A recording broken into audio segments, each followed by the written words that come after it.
नमस्कार दोस्तों, let's study together पे आप सबका स्वागत है।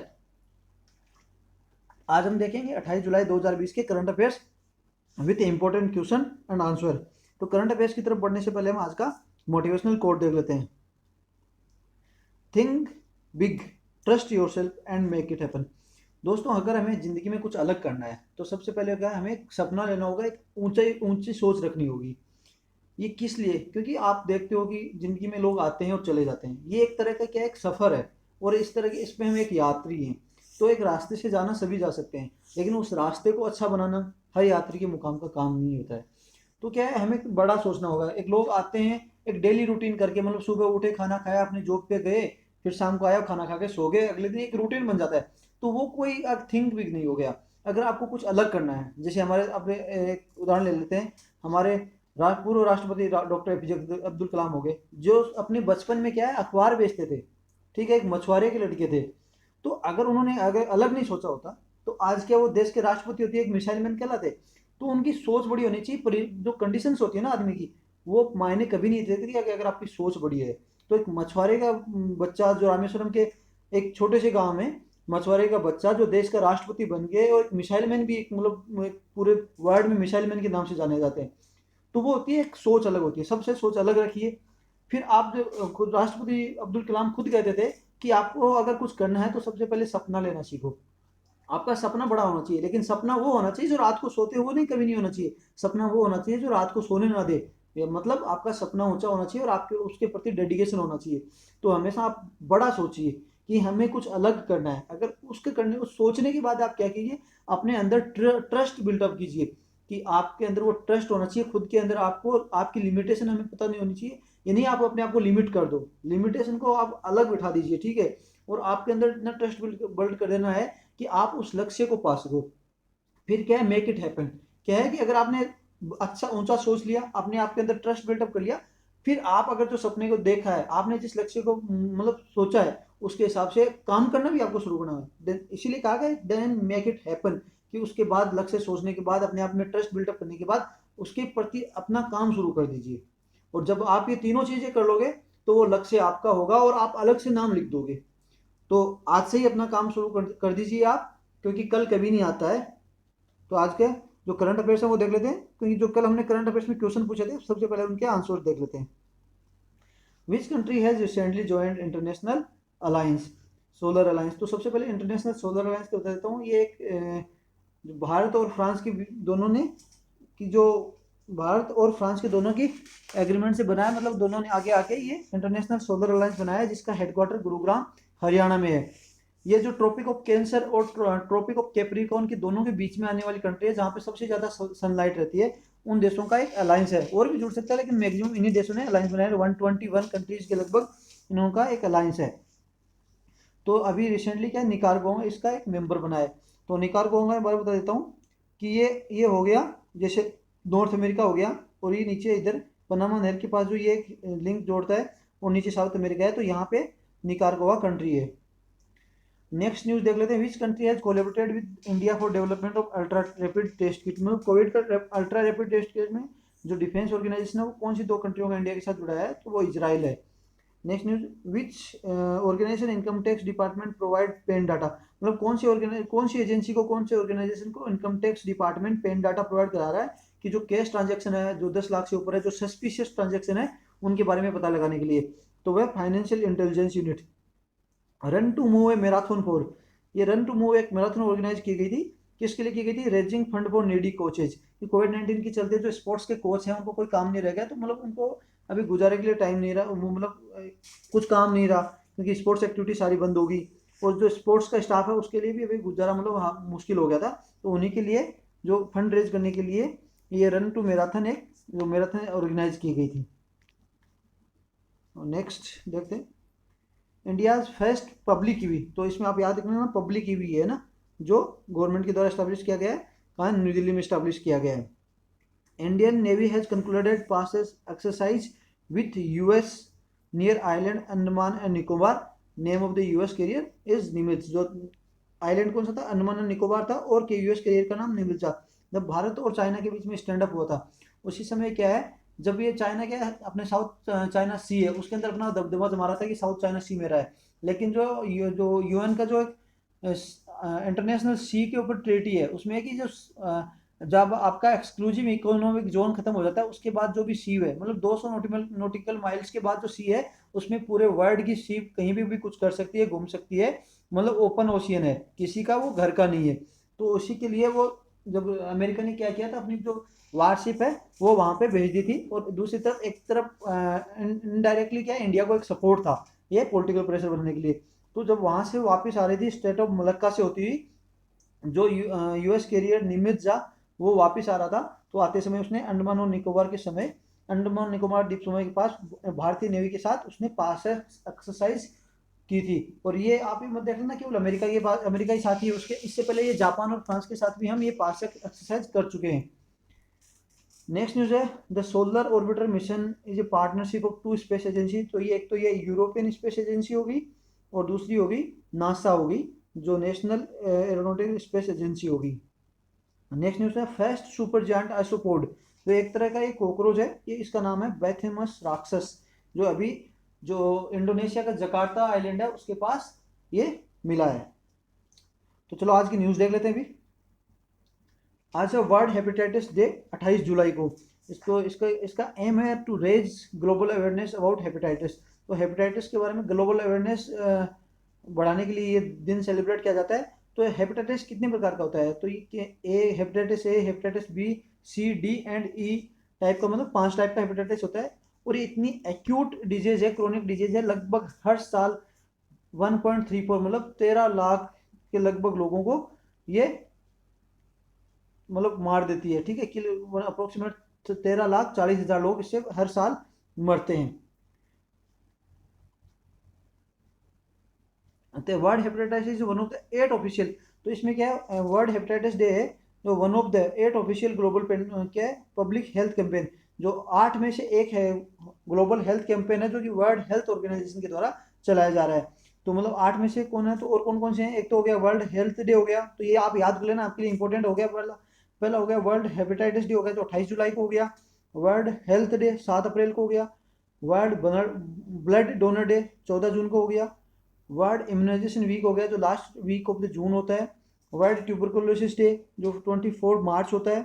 वर्ल्ड नो टबैको डे 31 मई। वर्ल्ड मलेरिया डे 25 अप्रैल। और वर्ल्ड एड्स डे 1 दिसंबर को। तो ये डे एक बार थोड़ा थोड़ा एक बार इन पे नजर मार लेना, जब ऑब्जेक्टिव क्वेश्चन आता है ना तो आपका दिमाग इतना तो फ्लिक कर ही जाएगा। तो अभी क्या है, इसकी थीम क्या है 2020 की वर्ल्ड हेपेटाइटिस डे की, हेपेटाइटिस फ्री फ्यूचर, मतलब जो हमारा जो फ्यूचर है वो हेपेटाइटिस से फ्री होना चाहिए। हेपेटाइटिस में क्या होता है कि जो लीवर है वो खराब हो जाता है और उस पर हाथ पैर पे भी क्या पीले रंग पीला पड़ना पड़ जाता है, शरीर मतलब चक्के चक्के हो जाते हैं। तो ये अलग अलग तरह की बीमारी है जो बहुत ही एक्यूट है, लगभग 13 लाख लोग हर साल मारती है। 13 क्या 14 लाख के लगभग हो गए, 13,40,000 हो गए। तो चलो नेक्स्ट न्यूज देखते हैं। नेक्स्ट न्यूज है वर्ल्ड नेचर कंजर्वेशन डे, और वो भी आज 28 जुलाई को ही वर्ल्ड कंजर्वेशन है। तो आप सोचते हो कि हमारी धरती के ऊपर हमें सबसे बड़ा अगर किसी का योगदान है हमारे जीवन पे, तो वो खुद एक नेचर का है, क्योंकि नेचर हमें बहुत चीज़ें प्रोवाइड करता है पूरी, मतलब हमें ऑक्सीजन से लेके खाना पीना सब कुछ, रहना सहना केवल नेचर ही हमें प्रोवाइड करता है। और तो हमारी भी इसकी एक जिम्मेदारी बनती है कि नेचर को कंजर्व किया जाए। तो इसी के लिए वर्ल्ड नेचर कंजर्वेशन डे मनाया जाता है to increase awareness about protection of natural resources. क्योंकि हमें क्या है, हर चीज़ हमारा हर रिसोर्सेज नेचर से मिलता है, एक टू जेड में बोलो, 1 to Z थिंग हमारी सब कुछ नेचर से मिलता है। तो हमें भी इसको कंजर्व करना बहुत ज़रूरी है, क्योंकि ये जो नेचुरल जो रिसोर्सेज होते हैं वो लिमिटेड है, नेचर से जो रिसोर्सेज मिलते हैं वो लिमिटेड होते हैं। और दूसरी बात और क्या, resources are not belong to us. ये कहा गया, किसी ने बहुत ही सही कहा था कि जो हम नेचर का जो रिसोर्सेज है, मतलब कुछ भी हो गया, पानी हो गया, जमीन से कुछ भी निकालते हैं, लोहा आयरन कुछ भी निकाला, मतलब सॉरी लोहा आयरन तो एक ही हो गया, वो क्या है हमारे हम हमारे नहीं है वो। ठीक है, हमने आने वाली पीढ़ियों से उधारे ले रखे हैं, क्योंकि क्या है, हमें भी अपने जो पूर्वजों ने ये जो जितने भी रिसोर्सेज दिए हैं, तो ये आगे वाली पीढ़ियों के होते हैं, हमने उनके उधार ले रखे हैं। कल के बाद हमारे जो जो बच्चों के बच्चे होंगे, अगर उनका छोड़ेंगे नहीं तो वो कहेंगे कि हमारे पीछे जो पीढ़ियाँ ऐसी थी जो सब कुछ खराब कर दिया। तो ये उनकी संपत्ति है, हमने उनसे उधार पे ले रखी है। तो हमें बात क्या है कि उनको कंजर्व करके उनके लिए छोड़ना है, सब कुछ तबाह करके नहीं जाना है। तो आप कुछ स्टेप्स ले सकते हो। ठीक है, तो क्या क्या है, डिस्करेज कीजिए जो वेस्टेज हो गया फूड और वाटर को ना, आपको वेस्टेज नहीं करना है कभी भी, क्यों खाना बहुत ऐसे लोग भी होते हैं जो मिलते नहीं है। और पानी अगर अभी आप सोचते हो जल स्तर कितना नीचे जाता जा रहा है, धीरे धीरे जल का स्तर नीचे जाता जा रहा है, और अभी क्या लगभग बचा क्या है, पानी बहुत है, 70% से ज़्यादा पानी है, लेकिन क्या है खारा पानी से कौन पिएगा, जो ओनली 3% पानी है जो मीठा है। ठीक है, तो ये पानी भी खत्म होता चला जाएगा। तो आप सबसे सबसे ज़्यादा बड़ी इंपॉर्टेंट है, आप पानी को व्यर्थ मत बहने दीजिए। जहाँ पे भी अगर आपको कोई टेप खुली दिख रही है तो उसको आप बंद कर दीजिए। ठीक है, स्विच ऑफ लाइट्स में नॉट रिक्वायर्ड। अगर आप कहीं जा रहे हो कुछ नहीं है, आपको लग रहा है कि लाइट चालू पड़ी है, तो ऐसा नहीं है, लाइट को आप बंद कर दीजिए। अगर रिक्वायर्ड नहीं है, घर में एसी रिक्वायर्ड नहीं, पंखा नहीं, तो आप घूम रहे हो पंखा चल रहा है, ऐसा नहीं होना चाहिए। जब भी आप कहीं रूम से बाहर जाते हो तो आप लाइट स्विच ऑफ कीजिए। रेन वाटर हार्वेस्टिंग, जो पानी आता है बरसात का, वो एक मतलब समुद्र से उठ के आता है, लेकिन वो बहुत शुद्ध पानी होता है। तो कोशिश कीजिए कि उसको हार्वेस्ट किया जाए, उसको बचाया जाए। और हो सके जहाँ तक पॉल्यूशन को स्टॉप कीजिए, मतलब जितना आप हो सकते हो। आपने बहुत लोगों को देखा होगा, वो भी एक तरह का नेचुरल रिसोर्सेज का यूज हो गया। आप कहीं शहर में जा रहे हो, किसी आदमी को जरूरत नहीं है, बाइक पे बैठे हैं, क्या है, बिना फालतू के हॉर्न बजाते जा रहे हैं। मैंने तो एक चीज छोटा सा उदाहरण बताया, बहुत सारे उदाहरण है। मतलब आप देखना कि भीड़ में जा रहे हो कि कोई आदमी की आदत पड़ जाती है, बिना चल रहा है हॉर्न बजाता जा रहा है, तो वो एक तरह का पोल्यूशन हो गया है। ठीक है, तो वो भी किसी ना किसी तरफ से ह्यूमन को और नेचर को मतलब एडवर्स इफेक्ट करता है। तो ऐसी चीजें आप छोटे छोटे कदम उठा सकते हो। नेक्स्ट न्यूज देखते हैं। डीआरडीओ ने लॉन्च किया है dare to dream 2.0 contest for innovation and startups. जो भी स्टार्टअप्स हुए, इनोवेशन हैं, उनके लिए डेयर टू ड्रीम एक जो कॉन्टेस्ट लॉन्च किया है। उसमें क्या है, जो जो हमारी 5th एनिवर्सरी है former president doctor APJ Abdul Kalam की, उस दिन में उन्होंने किया है, जो 28 जुलाई को, नहीं सॉरी 27 जुलाई को 5th एनिवर्सरी उनकी थी, डेथ एनिवर्सरी। तो उसके दिन ये लॉन्च किया गया है। इसमें क्या है कि 10 लाख जो अवार्ड मिलेगा स्टार्टअप्स के लिए, जो मतलब अलग सा स्टार्टअप्स हो गया, और इनोवेशन कोई बंदा अकेला इनोवेशन कर रहा है, उसको 5 लाख का इसके अंदर मतलब आप उनको अवार्ड दिया जाएगा। तो ये आप किस लिए आप एक न्यूज़ है, क्योंकि अगर इनोवेशन करते हैं तो एक उनको अगर अवार्ड दिया जाता है, कोई स्टार्टअप है जो अच्छी चीज़ ला रहा है, अगर उनको अवार्ड दिया जाता है ना, तो इसमें क्या एक अच्छा बढ़ने के लिए चांस रहते हैं। दूसरे स्टार्टअप भी उससे देख के प्रेरित होते हैं, दूसरा काम करते हैं। इनोवेशन के फील्ड में क्या होता है, फिर इसमें एक तरह की होड़ मच जाती है कि एक दूसरे के प्रति प्रतिस्पर्धा हो जाएगी कि हाँ हम भी अच्छा इनोवेशन करें, ताकि हमें भी अवार्ड मिले, हमारा भी नाम हो। तो ऐसी चीज़ें होती हैं जो एक तरह का मोटिवेशन होता है ये। तो आप इसको आप इस हिसाब से मोटिवेशन के हिसाब से अपने आंसर में लिख सकते हो कि किस हिसाब से एक अवार्ड एक मोटिवेशन होता है। अवार्ड हमेशा एक मोटिवेशन होता है कि उस फील्ड में और काम किया जाए। पढ़ने वाले बच्चों को अवार्ड मिलता है, क्यों मिलता है, क्योंकि बाकी के बच्चे भी देखे कि मुझे भी अवार्ड मिलेगा, मुझे भी स्टेज पे जाके अवार्ड मिलेगा। तो जो बचे हुए बच्चे हैं ना, जो पीछे और एक अवार्ड मिलता है, और भी बच्चे ना वो आगे नेक्स्ट क्लास में क्या और ज़्यादा पढ़ेंगे कि मेरा भी पहला स्थान आए, दूसरा स्थान आए, तीसरा स्थान आए, ताकि मुझे भी सबके सामने बुला के इनाम दिया जाए, मुझे भी अवार्ड मिलेगा ना। तो ये चीज़ें होते हैं, एक मोटिवेशनल क्राइटेरिया होता है इसलिए। नेक्स्ट न्यूज़ है, इंडिया बैंड 47 एडिशनल ऐप। आपने देखा जब से टिकटॉक ये 59 ऐप्स बैन हुई थी सिक्योरिटी के चलते हुए, टिकटॉक हो गया, ये जो वीचैट हो गया, शेयर इट हो गया, जितने भी, उसके बाद क्या हुआ कि कुछ दिन बाद में देखना, आपको मैंने भी एक वैसे शेयर किया था कि टिकटॉक फिर से वापस प्ले स्टोर पे आने लग गया। तो टिकटॉक जो कंपनी है उसने क्या किया, जो फेसबुक का जैसे लाइट वर्जन होता है ना, वैसा लाइट वर्जन करके इसको फिर से मार्केट में उतार दिया। तो भाई जहाँ शेर वहाँ सवा शेर मिलेगा। तो इंडियन गवर्नमेंट ने क्या किया, आप उन्होंने देखा कि ये डबल गेम खेल रहे हैं, तो हमने एक कदम आगे उनको 47 ऐप्स को भी वापस बैन कर दिया है। नेक्स्ट जो न्यूज़ है बहुत ही इंपॉर्टेंट न्यूज़ है, वो है इंस्टीट्यूशनल डिलीवरी इंक्रीज। जो एनएसओ नेशनल स्टैटिस्टिकल ऑफिस ने वो बता रही है कि जो इंस्टीट्यूशनल डिलीवरी है, मतलब जो हॉस्पिटल्स हो गए, जो उनमें जो डिलीवरी होती है, जो पर्सनल होता है, वो भी इंक्रीज हुआ है। तो इंडिया, ये कौन सी रिपोर्ट है, स्टेट ऑफ इंडियाज हेल्थ, जो state of India's health conducted by national statistical office. तो आप याद रखना, स्टेट ऑफ इंडियाज हेल्थ जो सर्वे है किसके द्वारा कंक्लूड किया गया था, तो नेशनल स्टैटिस्टिकल ऑफिस ने। तो लास्ट 2 डेकेड, जो लास्ट जो 20 साल है उसमें क्या हुआ है, तो proportion of women delivering a child, ठीक है, जो वुमेन ने जो डिलीवरी चाइल्ड कराई है वो इंस्टीट्यूशंस में करवाई, जो हॉस्पिटल हो गए, हेल्थ केयर हो गए, उनमें कराई है, वो क्या इंक्रीज हो गई है। अभी जो 73% तो इन रूरल इंडिया, और 37% हुई है अर्बन इंडिया में। तो आप भी सोच रहे हो कि रूरल इंडिया में ज़्यादा कैसी हुई है और अर्बन में कैसी हुई है। आप सोचते हो कि अर्बन में तो क्या मैक्सिमम क्या डिलीवरी हॉस्पिटल में होती है, अर्बन में क्या है ये बहुत कम होती थी। तो अगर कोई डेवलप है, और डेवलप, एक तो डेवलप्ड कंट्री होगी, एक डेवलपिंग कंट्री होगी, तो बताइए कहाँ डेवलपमेंट ज़्यादा हो सकता है, जो डेवलपिंग कंट्री है वहीं पे डेवलपमेंट ज़्यादा हो सकता है। मतलब जहाँ पे अभी ज़्यादा पोटेंशियल है किसी चीज़ का होने का, वहीं पे कुछ ज़्यादा हो सकता है ना। तो रूरल इंडिया में क्या बहुत कम जो ये डिलीवरियाँ होती थी, लेकिन अभी क्या है वो ज़्यादा होने लग गई, तो वो परसेंटेज भी अपने आप ही ज़्यादा हो जाएगा। तो रूरल इंडिया में सारे लोग क्या है, लगभग इंस्टीट्यूशनल डिलीवरी को मतलब प्रीफर करने लगे हैं। तो एक बहुत ही अच्छी न्यूज़ है, जिससे क्या है जो बच्चे की स्वास्थ्य भी सही रहेगा और माता का स्वास्थ्य भी सही रहेगा। अभी क्या है 9 आउट ऑफ 10, जो मतलब 9/10, 10 में से 9 जो होते हैं डिलीवरी हो रही है वो हॉस्पिटल में हो रही है, तो अच्छी न्यूज़ है। और इसमें क्या है, एक न्यूज़ और निकल के आई कि 28.9 जो परसेंटेज है वो अंडरगो सीजेरियन सेक्शन। जो सी सेक्शन होता है, जो मतलब चीर फाड़ करके, मतलब आप पेट में चीरा लगा के मतलब डिलीवरी कराना, वो बढ़ चुके हैं, 28.9% बढ़ गए हैं।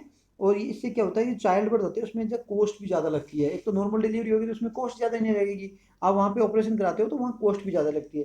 तो इसका रीज़न क्या है बताया जा रहा है, जो सी सेक्शन हुआ उसका, एक तो पर्सनल प्रिपरेशन क्या होती है, लेडीज़ क्या बोलती हैं, वो अपने आप ही खुद क्या कहती हैं कि हमें तो मतलब नॉर्मल डिलीवरी नहीं करानी, सी सेक्शन करवाना है। तो एक ये हो गया। एक ओल्डर मदर्स, आजकल क्या है कि एक शादी है कि बहुत एज तक करें, कोई लोग बच्चे नहीं मतलब टाइम पे बच्चे नहीं करें, कि अपना जो लाइफ है उसको सेटल करने के बाद बच्चे की सोचते हैं, वो एक गुड मूव है अपनी लाइफ सेटल होने के बाद। लेकिन क्या सर्टेन एज के बाद कुछ एज अगर ज़्यादा हो जाए तो उसमें फिर क्या परेशानी शुरू हो जाती है।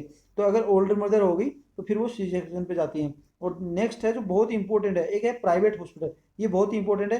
प्राइवेट हॉस्पिटल क्या है कि लोग अपना पैसा कमाने के लिए, अपना पैसा बनाने के लिए क्या नॉर्मल डिलीवरी पे नहीं जाते, वो कोई ना कोई बहाना बना के किस पे चले जाते हैं, सी सेक्शन पे चले जाते हैं। और उनको वो कहते हैं कि उनके पास टाइम नहीं, वो दिन में मतलब 10-15 डिलीवरी कराते हैं, तो थोड़ा सा उसमें क्या टाइम लगता है, तो वो जल्दी से चीर फाड़ किया और डिलीवरी कर देंगे, फिर टाँके दे देंगे। और अगर नॉर्मल क्या होगा, अगर नॉर्मल डिलीवरी होती है तो टाइम लेता है उसमें। उसमें नॉर्मल कंडीशन क्या होती है कि लेडीज़ को दर्द चलता है, उसका वेट करना पड़ता है, ये चीज़ें होती है। तो प्राइवेट हॉस्पिटल भी इस चीज़ के लिए एक बहुत रिस्पॉन्सिबल नहीं बोल सकते, मतलब इसके लिए उत्तरदायी है। नेक्स्ट देखते हैं। तो institutional delivery reduce risk of maternal and neonatal death. जो इंस्टीट्यूशनल डिलीवरी होती है, जो हॉस्पिटल में अगर डिलीवरी होती है, तो वो क्या रिड्यूस करता है रिस्क, जो जो माताओं की डेथ है और जो बच्चों की डेथ है उसको रिड्यूस कर देता है। कि एक तो घरों में अगर डिलीवरी होती है तो उसमें क्या चांस ज़्यादा होता है, लोगों को पता नहीं होता, कहते हैं दाई है, लेकिन वो क्या लेते हैं, वो पुराने तरीके से डिलीवरी कराते हैं, तो उसमें क्या मैटरनल और नियोनेटल जो हेल्थ होती है उसमें बहुत मतलब एडवर्स इफेक्ट पड़ता है। तो अभी इनफर्टिलिटी थी, हम जैसे इंस्टीट्यूशनल डिलीवरी कराने लगे तो बहुत हद तक कम लेके आ गए। अभी 32/1000 पे आ गए, मतलब 1000 में से केवल 32 जो इन्फेंट मोर्टेलिटी रेट अभी है। और वैसे मेटरनल मोर्टेलिटी रेट 122 है 1 लाख लाइव बर्थ पे। अगर 1 लाख बच्चे पैदा होते हैं तो उसमें से 122 ही माताओं की लाइफ पे रिस्क है, वो जिंदा रह पाती है, मतलब मर जाती है। अब एनएसओ के बारे में देख लें, एनएसओ क्या है। तो ये एनएसओ पहले दो थी, एक तो नेशनल सैंपल सर्वे ऑफिस था और central static officer in office था, इन दोनों को मर्ज किए एनएसओ बनाया गया है। Under the ministry of statics and program implementation के तहत द ऑर्डर डेटेड 23 मई 2019, उसने इस ऑर्डर के द्वारा ये एक ऑफिस बना दिया गया था दोनों का मर्ज करके। ठीक है, तो ये थोड़ा सा याद रख लेना, दो कौन से दो दो ऑफिस को मर्ज करके एनएसओ बनाया गया है। नेक्स्ट न्यूज़ है, ये आपसे पूछा जा सकता है क्वेश्चन में, सीधी कम्युनिटी। जो सीधी कम्युनिटी है, first representation of Karnataka state legislature. जो सीधी कम्युनिटी का जो पहला रिप्रेजेंटेशन गया है, जो कर्नाटक की जो लेजिस्लेटिव में अभी गए हैं, तो ये इनका है नाम है सांथरा बुदना सिद्धि, जो कर्नाटक के एक लेजिस्लेटिव काउंसिल में गए हैं ये। ठीक है, जो गवर्नर साहब ने इनको अपॉइंट किया है। तो ये एथनिक सिद्धि कम्युनिटी के एथनिक ग्रुप है, जो इंडिया और पाकिस्तान में अभी रहते हैं। इनके डिसेंडेंट्स क्या अफ्रीका में थे, जो अफ्रीका के थे, जो यहाँ जो उस समय अंग्रेजी शासन था उस समय ही इनको स्लेव बना के यहाँ पे एक मतलब खेती कराने के लिए यहाँ लेके आ गए थे। तो फिर एक बहुत कम ग्रुप रह गया था, तो इनका आज क्या है, इसको गवर्नर साहब ने अपॉइंट किया गया है एक कम्युनिटी को रिप्रेजेंट करने के लिए। तो ये कम्युनिटी मैक्सिमम क्या है, इसमें सूफी मुस्लिम है, कुछ हिंदू हैं और उनका कुछ क्रिश्चन है। तो ये थोड़ा सा याद रख लेना, सिद्धी कम्युनिटी मतलब इनका डिसेंडेंट कहाँ से थे और मतलब कहाँ कहाँ पे इनहेबिटेड है, इंडिया और पाकिस्तान में इनहेबिटेड है। ठीक है, ये दो चीज़ें क्वेश्चन में पूछा जा सकता है। नेक्स्ट है, PM launches high throughput Covid testing facility. तो पीएम नरेंद्र मोदी जी ने क्या high throughput Covid testing facility launch की है अभी। तो ये कहाँ कहाँ पे है, जो Indian national institute of Indian council of medical research है, वहाँ पे क्या कोलकाता, मुंबई एंड नोएडा में 3 जगह इनको लॉन्च किया गया है। तो इससे क्या होगा कि टेस्टिंग कैपेसिटी है वो बहुत ज़्यादा बढ़ जाएगी, लगभग 10,000 टेस्ट डेली और बढ़ जाएंगे। तो एक अच्छी न्यूज़ है कि कोविड अभी बहुत मतलब लंबे पैर पसार रहा है। तो अगर हमें जल्दी से जल्दी पता चलेगा लोगों को, हम अगर अलग छांटनी कर सकते हैं कि इनको कोरोना टेस्ट है, कोरोना पॉजिटिव है, तो ये एक मतलब अच्छा कदम है जिससे कि हम लोगों को पता लगा सके जल्दी से जल्दी कि कौन उससे जो कोरोना पॉजिटिव है और कौन कोरोना पॉजिटिव नहीं है। नेक्स्ट न्यूज़ देखते हैं। 5 Rafale jets took off from France Monday. Monday को 5 राफेल जेट है जो हमने फ्रांस से खरीदे हैं, वो वहाँ से फ्रांस से टुक ऑफ कर चुके हैं, मतलब वहाँ से अपनी उड़ान भर दी है। और वो जो सारे के सारे हैं वो जो लैंड भी कर दिए हैं 7 घंटे की फ्लाइंग के बाद अल दाफरा एयरबेस, जो यूनाइटेड अरब अमीरात में है। 7 घंटे की सोटी के बाद वो वहाँ पे लैंड किए। इसी के बीच उन्होंने क्या एयर टू एयर रिफ्यूलिंग भी की है, मतलब ये जो नोब है ना, इससे एयर टू एयर रिफ्यूलिंग हो जाती है कि इतनी लंबी उड़ान के लिए बीच में उनको क्या और नीचे लैंड नहीं करना पड़ा रिफ्यूलिंग के लिए। तो एयर टू एयर रिफ्यूलिंग करके ये अलदाफरा एयरबेस में यूनाइटेड अरब अमीरात में रात को नाइट स्टे करेंगे। इनमें क्या है, 3 तो सिंगल सीटर एयरक्राफ्ट हो गए और 2 हो गए ट्विन सीटर जो जो ट्रेनर एयरक्राफ्ट होते हैं। वो 29 जुलाई को अम्बाला एक्सपो स्टेशन पे आएंगे। तो ये साथ साथ में हमने क्या इंडक्ट किया है, एक तो मीटियोर जो है beyond visual range air missile है।